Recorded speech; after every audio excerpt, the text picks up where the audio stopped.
ગત 7મી મે 2025ના રોજ ઓપરેશન સિંદૂર પર પ્રેસ બ્રીફિંગ દરમિયાન ભારતે તેના પ્રતિભાવને કેન્દ્રિત, સચોટ અને બિન ઉશ્કેરણીજનક ગણાવ્યો હતો. ખાસ કરીને ઉલ્લેખ કરવામાં આવ્યો હતો કે પાકિસ્તાની લશ્કર મથકોને નિશાન બનાવવામાં આવ્યા નથી. એ પણ પુનરાવર્તિત કરવામાં આવ્યું હતું કે ભારત પોતાના લશ્કરી લક્ષ્યો પર કોઈ પણ હુમલાનો યોગ્ય જવાબ આપશે.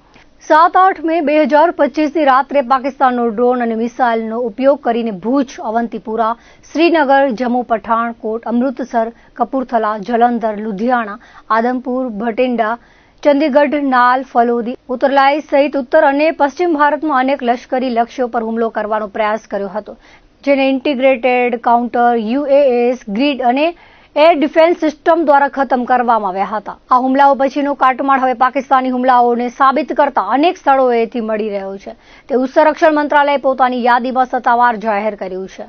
વિશ્વસનીય રીતે જાણવા મળ્યું છે કે લાહોરમાં એક એર ડિફેન્સ સિસ્ટમને ખતમ કરવામાં આવ્યું છે. પાકિસ્તાને જમ્મુ અને કાશ્મીરના કુપવાડા, બારામુલ્લા, ઉરી, પૂંછ, મેંધાર અને રાજૌરી સેક્ટરના વિસ્તારોમાં મોર્ટાર અને ભારે કેલિબર આર્ટિલરીનો ઉપયોગ કરીને નિયંત્રણ રેખા પર ઉશ્કેર્યા વગર ગોળીબારની તીવ્રતા વધારી દીધી છે.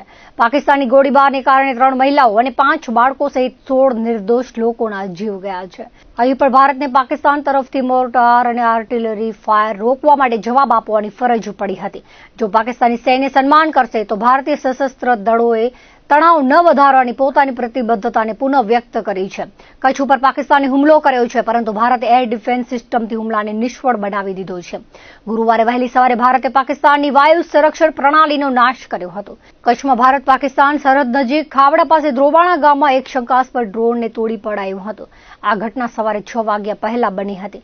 ખાવડા નજીક કોઈ સંદિગ્ધ વસ્તુ મળી આવતા પોલીસ તરત ઘટના સ્થળે દોડી ગઈ હતી અને એનો કબજો એરફોર્સ વિભાગને સોંપવામાં આવ્યો હતો. આ અંગે આગળની તપાસ એરફોર્સ દ્વારા હાથ ધરવામાં આવી છે. આ તપાસમાં BSF પણ સામેલ છે.